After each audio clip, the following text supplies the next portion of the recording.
নমস্কাৰ মৰমৰ ছাত্ৰ ছাত্ৰীসকল মোৰ ইউটিউব চেনেল এডুকেটামলৈ তোমালোকক স্বাগতম জনাইছোঁ। আজি ভিডিঅ'টিত আমি ক্লাছ 7ৰ হিন্দী পল্লৱ ভাগটোৰ যেটো 10 নম্বৰ লেসন আছে পাঠ 10 এই লেসনটো অসমীয়াতে আলোচনা কৰিম। যদিহে তোমালোকে ভিডিঅ'টো চাই ভাল পোৱা তেতিয়াহ'লে লাইক কৰিবা, কিবা নুবুজা থাকিলে কমেন্ট কৰিবা আৰু লগতে চেনেলটো সাবস্ক্ৰাইব কৰিবা। আগৰ এটা ভিডিঅ'ত মই এই লেসনটোৰ কোৱেশ্চন এনসাৰখিনি আলোচনা কৰি থৈ দিছোঁ, প্লেলিষ্টত দি থোৱা আছে ক্লাছ 7 হিন্দী বুলি, এটো প্লেলিষ্টত দি থৈ দিয়া আছে। যদি তোমালোকে প্ৰয়োজনীয় বুলি ভাবা হেতু ভিডিও চাই ল'ব পাৰিবা। তো আশা কৰো আজি ভিডিওতে তোমালোকক উপকৃত কৰিব। আহা ভিডিওটি আৰম্ভ কৰো। তো লেসনটোৰ নাম হৈছে স্বাধীনতা সংগ্ৰাম মে পূৰ্বোত্তৰ কি বিৰংগনাই। স্বাধীনতা সংগ্ৰামত উত্তৰ পূবৰ বিৰাংগনা। বিৰাংগনা বুলি কোনবিলাক কাক কোৱা হয়? যিবিলাক মহিলাই মানে বহুত সাহসেৰে কিছুমান কাম কৰে, মানে বীৰৰ নিচিনাকে কিছুমান কাম কৰে, সেইবিলাক মহিলাক বিৰাংগনা বুলি কোৱা হয়। তো কি কৈছে চাও আমি। 7वीं कक्षा के कुछ विद्यार्थी शिक्षामूलक भ्रमण समाप्त करके तेजपुर से कल ही लौट आए थे। सप्तम श्रेणीर केइगৰাকীমান বিদ্যাৰ্থীয়ে ছাত্ৰ ছাত্ৰীয়ে শিক্ষামূলক ভ্ৰমণ সমাপ্ত কৰি কালিয়ে তেজপুৰৰ পৰা ঘূৰি আহিছে। दोपहर का विराम चल रहा था। দুপৰীয়াৰ বিশ্ৰামৰ সময় আছিল, মানে লেজাৰ টাইম আছিল। तेजपुर जाने वाले और वहाँ जा पाने वाले विद्यार्थियों में बातचीत चल रही थी। तेजपुरলৈ যিবিলাক গৈছিল সেইবিলাক আৰু যিবিলাক যোৱা নাছিল সেইবিলাকৰ মাজতে কি হৈছিল, কথা বতৰা চলি আছিল। ईशान ने वहाँ की कनकलता की मूर्ति के बारे में बताया। ईशाने কি কৰিছিল, তাত থকা তেজপুৰত তেওঁলোকে কনকলতাৰ মূৰ্তি এটা দেখিছিল, সেইটোৰ বিষয়ে কৈ আছিল। उसने यह भी बताया कि वीरंगना कनकलता ने किस प्रकार अपने देश को अंग्रेज शासन से मुक्त कराने के लिए स्वतंत्रता संग्राम में अपने प्राणों का बलिदान किया था। ईशाने एटू কৈছিল যে वीरंगना कनकलताই কেনেকৈ নিজৰ দেশখনক ইংৰাজৰ হাতৰ পৰা মুক্ত কৰিবলৈ স্বাধীনতা সংগ্ৰামত ভাগ লৈ কি কৰিছিল, নিজৰ জীৱন ত্যাগ কৰিছিল। उनकी बातचीत चल ही रही थी कि इतने में अध्यापक बरामदे से गुजरे। তেওঁলোকে মানে কথা পাতি থাকোতে কোনো এজন শিক্ষকে মানে কি হল, বাৰান্দাৰে কি হৈ পাৰ হৈ গৈছিল। बच्चों की बातें सुनकर वे उनके पास आए। সেই ছাত্ৰ ছাত্ৰীসকলৰ কথা শুনি সেই শিক্ষকজন তেওঁলোকৰ ওচৰলৈ আহিল। अध्यापक क्या कर रहे हो तुम लोग? শিক্ষকজনে সুধিছিল তোমালোকে কি কৰি আছা? कनकलता की बात हो रही थी क्या? ইয়াতে তোমালোকে কনকলতাৰ কথা পাতি আছিল আছা নেকি? अनिकेत नाমৰ ছাত্ৰজনে ক'লে ईशान हमें तेजपुर में स्थित कनकलता की मूर्ति के बारे में बता रहा था गुरुजी। কৈছে যে গুৰুজি মানে মাতিছে ছাৰ, ঈশানে আমাক কি কৰিছিল, তাত তেজপুৰত থকা কনকলতাৰ মূৰ্তিটোৰ বিষয়ে কৈ আছিল। अध्यापक শিক্ষকে ক'লে बहुत अच्छी बात है, ক'লে বহুত ভাল কথা। तुम लोग तो जानते ही हो कि हमारा देश लगभग 200 वर्ष तक अंग्रेजों के अधीन था। তোমালোকেতো জানাই যে প্ৰায় 200 বছৰলৈ আমাৰ দেশখন ইংৰাজৰ অধীনত আছিল। मीनाই ক'লে जी हाँ गुरुजी, जानू गुरुजी। 15 अगस्त 1947 ईंग को हमारा देश अंग्रेजी सरकार के शासन से आज़ाद हुआ था। 1947 চনৰ 15 আগষ্ট তাৰিখে আমাৰ দেশখন ইংৰাজৰ হাতৰ পৰা কি হৈছিল, স্বাধীন হৈছিল। अध्यापक हमारे देशवासियों को आज़ादी के लिए सालों संघर्ष करना पड़ा। শিক্ষকে ক'লে যে আমাৰ দেশবাসীয়ে, আমাৰ ভাৰতবাসীয়ে কি কৰিছে, বহুত বছৰ ধৰি মানে এই মানে স্বাধীনতা পাবলৈ কি কৰিবলগীয়া হৈছে, সংগ্ৰাম কৰিবলগীয়া হৈছে। आज़ादी की इस लड़ाई में हमारे देश के अनेक लोग शहीद हुए। এই মানে স্বাধীনতা সংগ্ৰামত আমাৰ দেশৰ বহুতো মানুহ কি হৈছে, স্বাধীন হৈছে। বহুত স্বাধীনতাৰ সংগ্ৰামত বহুতো মানুহ শহীদ হৈছে, বহুতো মানুহৰ মৃত্যু হৈছে। ईशान और हमारे असम के कनकलता भी उनमें से एक थी, है ना गुरुजी? কৈছে যে ঈশানে ক'লে যে আমাৰ অসমৰ কনকলতাও তেওঁলোকৰ মাজৰে এগৰাকী আছিল, হয়নে গুरुजी? अध्यापक हाँ হয়। देश के अन्य प्रांतों की तरह हमारे असम के लोगों ने भी अंग्रेजों से आज़ाद होने के लिए गांधी जी के मार्गदर्शन में अहिंसक आंदोलन में भाग लिया था। কৈছিল যে দেশৰ অন্য ৰাজ্যবিলাকৰ নিচিনাকৈ আমাৰ অসমেও মানে ইংৰাজসকলৰ হাতৰ পৰা স্বাধীন হ'বলৈ কি কৰিছিল, অহিংসা আন্দোলনত মানে ভাগ লৈছিল। गांधी जी के नेतृत्व में 1942 ईंग में भारत छोड़ो आंदोलन चला था। गांधीजीৰ নেতৃত্বত 1942 চনত भारत त्याग आंदोलन आरंभ হৈছিল। इस आंदोलन के दौरान तेजपुर के पास गहपुर नामक जगह में थाने पर हमारा तिरंगा फहराने के लिए लोग जुलूस बनाकर आए थे। আৰু এই আন্দোলনৰ সময়তে তেজপুৰৰ ওচৰৰ গহপুৰ নামৰ ঠাইত মানে আমাৰ মানুহসকলে মানে কি কৰিছিল স্বাধীনতাৰ সংগ্ৰামৰ কি কৰিছিল আমাৰ মানে ৰাষ্ট্ৰীয় পতাকা উৰাবলৈ কি কৰিছিল তেওঁলোকে মানে আগবাঢ়ি গৈছিল। इस जुलूस के सबसे आगे तिरंगा लेकर बढ़ रही थी कनकलता। जुलूस মানে এনেকৈ যিটো মানে আমাৰ ধৰা কি বুলি কয় যেতিয়া আমি মানে কি পাতি যে মানুহে আগবাঢ়ি যায় এইটোক জুলুচ বুলি কোৱা হয়। তো সেই মানে শাৰীটোৰ মানে একেবাৰে সন্মুখতে আছিল, একেবাৰে আগত আছিল কোন? কনকলতা। কনকলতাৰ হাতত কি আছিল? এই জাতীয় পতাকাখন আছিল আমাৰ। পুলিচ নে জুলুচকো ৰোকা, আৰু সেই শাৰীটোক কি কৰিছিল? পুলিচে ৰখাইছিল। পৰন্তু কনকলতাকে মন মে আজাদী কি ধুন সৱাৰ থি, কিন্তু কনকলতাৰ মনত মানে স্বাধীনতাৰ কাৰণে কি হৈছিল? মানে বাউলি হৈছিল, মানে স্বাধীনতা লাগিবই এনেকুৱা হৈছিল। वह झंडा फहराए बिना कैसे लौट যায়, আৰু সেনেকুৱা হ'লে মানে পতাকা মানে উৰাই নিদিয়াকৈ কেনেকৈ গুচি আহিব পাৰে। वह आगे बढ़ी, कनकलता আগবাঢ়ি গৈছিল।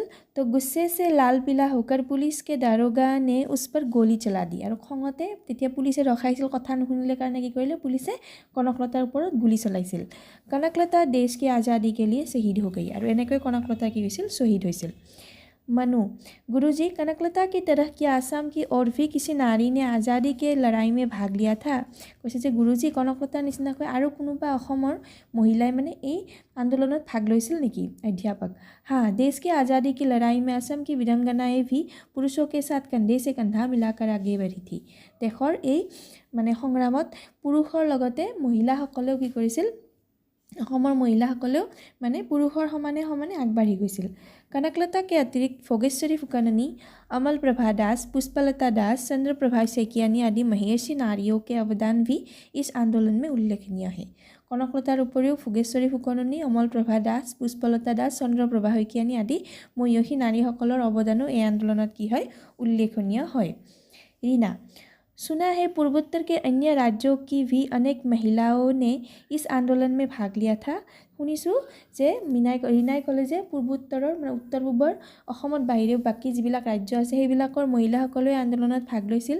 इन বীৰ মহিলাওকে বিষয়ে মে হমে কুছ बताइए না গুৰুজী, এই বীৰ মহিলাসকলৰ বিষয়ে আমাক কিছু কথা কওক ছাৰ, এনেকৈ ক'লে। কোনে ক'লে এইটো? ৰীনাই। অধ্যাপক, ঠিক হে, ঠিকে আছে। অধ্যাপকে ক'লে যে মানে শিক্ষকজনে ক'লে ঠিক আছে। सुना, स्वाधीनता आंदोलन को गति देने में हमारे पड़ोसी राज्य मणिपुर तथा नागालैंड की महिलाओं का भी महत्वपूर्ण योगदान रहा है। কৈছে স্বাধীনতা আন্দোলনক গতি দিয়াৰ ক্ষেত্ৰত আমাৰ চুবুৰীয়া ৰাজ্য মণিপুৰ আৰু নাগালেণ্ডৰ মহিলাসকলৰো গুৰুত্বপূৰ্ণ যোগদান আছে। नागारानी गाइडिल्लू असम की कनकलता की ही तरह किशोरी अवस्था में केवल 13 साल की उम्र में अंग्रेज़ों के खिलाफ आंदोलन में कूद पड़ी थी। नागालैंडर नागारानी বুলি কয় গাইডিল্লু অসমৰ কনকলতাৰ নিচিনাকৈ কিশোৰী অৱস্থাত মাত্ৰ 13 বছৰ বয়সতে তেওঁ আন্দোলনত যোগদান কৰিছিল। अनिकेत, गुरुजी क्या वे झांसी की रानी लक्ष्मीबाई की तरह नागालैंड की रानी थी? কৈছে যে তেওঁ কি ঝান্সী ৰাণী লক্ষ্মীবাইৰ নিচিনা নাগালেণ্ডৰ ৰাণী আছিলে নেকি? अध्यापक, नहीं, কৈছে নহয়, वे लक्ष्मीबाई की तरह रानी नहीं थी, তেওঁ লক্ষ্মীবাইৰ নিচিনাকৈ रानी नसिल। मणिपुर राज्य के लंकाओ नामक एक गांव में 26 फरवरी 1915 को उनका जन्म हुआ था। মণিপুৰৰ মানে লংকাও নামৰ এখন গাঁৱত 26 ফেব্ৰুৱাৰী 1915 চনত তেওঁৰ জন্ম হৈছিল। अंग्रेज़ों के खिलाफ आंदोलन में भाग लेने के कारण 1932 में जब वे केवल 16 साल की एक किशोरी थी तभी अंग्रेज सरकार ने उन्हें गिरफ्तार करके जेल की सज़ा दी थी। যেতিয়া মানে এই আন্দোলনত ভাগ লওঁতে 1932 চনত মাত্ৰ 16 বছৰ বয়সতে এই আন্দোলনত ভাগ লোৱাৰ কাৰণে কিশোৰী অৱস্থাতে কংগ্ৰেছ চৰকাৰে তেওঁক গ্ৰেপ্তাৰ কৰিছিল আৰু কি কৰিছিল? जेलत भৰাই থৈছিল। तब से वे भारत की स्वतंत्रता प्राप्ति तक जेल में ही रही, আৰু তেতিয়াৰ পৰা তেওঁ ভাৰতৰ স্বাধীনতা পোৱালৈ তেওঁ কি কৰিছিল? জেলতে আছিল। मनु, तो उन्हें रानी क्यों कहा जाता है गुरुजी? তেতিয়া মনুৱে সুধিলে তেনেহ'লে তেওঁক ৰাণী বুলি কিয় কোৱা হয় गुरुजी?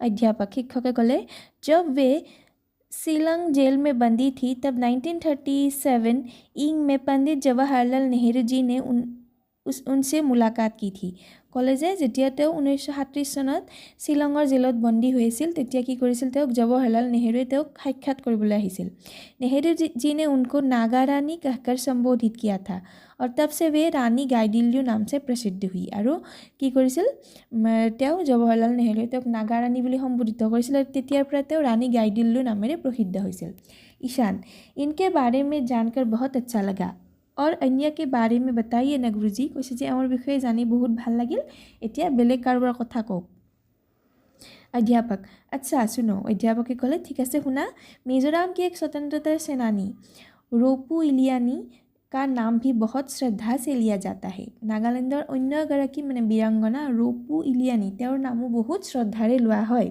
उनके पति बंडुला मिजोरम के देनलुंग नामक गांव के मुखिया थे তেওঁৰ গিৰিয়েক বন্দুলা মিজোৰামৰ দেনলুং নামৰ গাঁওখনৰ কি আছিল মুখিয়া মানে গাঁৱৰ প্ৰধান বুলি যে কয় হেয়া আছিল पति के मृत्यु के पश्चात रोपू इलियानी देनलुंग गाँव की मुखिया बनी थी और गिरियकर मृत्युर पिছত তেওঁ সেই গাঁওখনৰ মুখিয়া হৈছিল मिजोरम के लिखित इतिहास के अनुसार 9वीं सदी में गाँव के मुखिया बनने वाली वे पहली महिला थी और 1900 শতিকাত মানে ইতিহাসৰ অনুসৰি মিজোৰামৰ যিখন লিখিত ইতিহাস এইখন অনুসৰি 1900 শতাব্দীত তেওঁ মানে গাঁৱৰ মুখিয়া হোৱা প্ৰথমগৰাকী মহিলা আছিল रीना उन्होंने क्या किया था गुरुजी তেওঁ কি কৰিছিল गुरुजी रीनाই সুধিছে अध्यापक रोपू इलियानी ने अंग्रेज़ों की हुकूमत कबूल करने से साफ इनकार किया था और खुलेआम उनका विरोध किया था रोपू इलियानी কি কৰিছিল ইংৰাজৰ মানে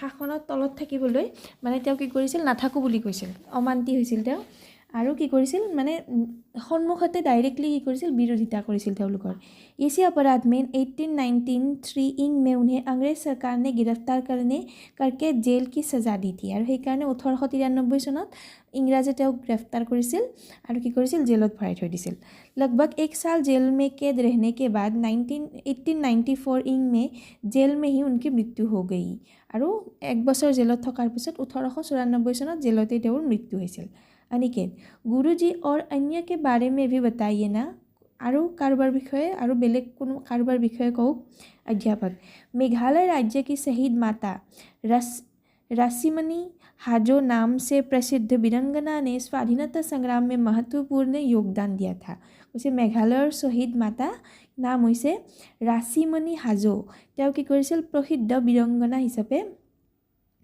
स्वाधीनता संग्राम में योगदान কৰিছিল इसी प्रकार सिक्किम राज्य की स्वाधीनता संग्रामी हेलेन लेप्चा उर्फ सावित्री देवी का नाम भी उल्लेखनीय है और তেনেকৈ सिक्किমৰ অন্য এগৰাকী স্বাধীনতা সংগ্ৰামী हेलेन लेप्चा তেওঁৰ অন্য এটা নাম सावित्री देवी তেওঁৰ নামো কি হয় উল্লেখনীয় হয় अनेक कठिनाइयों का सामना करते हुए भी उन्होंने अपना संघर्ष जारी रखा बहुत মানে সমস্যাৰ সন্মুখীন হৈও কঠিনতাৰ সন্মুখীন হৈ তেওঁ কি কৰিছিল তেওঁৰ এই সংঘৰ্ষ তেওঁ আগুৱাই নিছিল देखो अब घंटी लगने का समय हो गया কৈছে এতিয়া কি হ'ল তোমালোকৰ মানে এই যেটো মানে ব্ৰেক টাইম আছিল জিৰণিৰ সময় আছিল এইখিনি শেষ খবৰ হ'ল बाद में कभी और बताएंगे পিছত তোমালোকক এই বিষয়ে আৰু কম ঠিক আছে अब चलते हैं এতিয়া মই আহিছো अनिकेत जी गुरुजी आपने हमें बहुत कुछ बताया अनिकेते ক'লে যে হয় सर আপুনি আমাক बहुत কিবা কিবি ক'লে हमें यह जानकर गर्व हुआ कि पूर्वोत्तर की महिलाओं ने भी देश के स्वतंत्रता आंदोलन में महत्वपूर्ण योगदान दिया